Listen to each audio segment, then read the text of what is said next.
Hi guys, today we're making my favorite salad, chakalaka salad.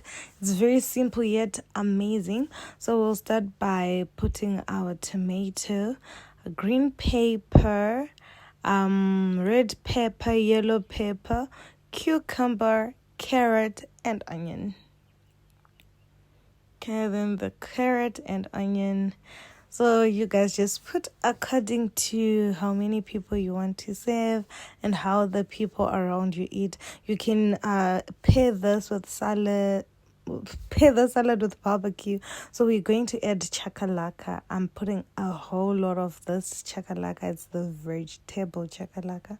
Bought it on ShopRite, but I know you can get it almost anywhere. Guys, I had to put a whole lot of it because it binds everything together. That's where the flavors are.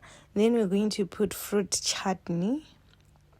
With the fruit chutney, I couldn't open, so I had to give my little brother to open.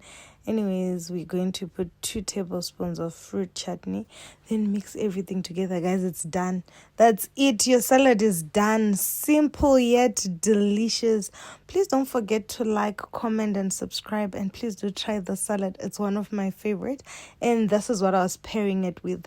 Pasta salad, the chakalaka salad, and barbecued meat. It was amazing.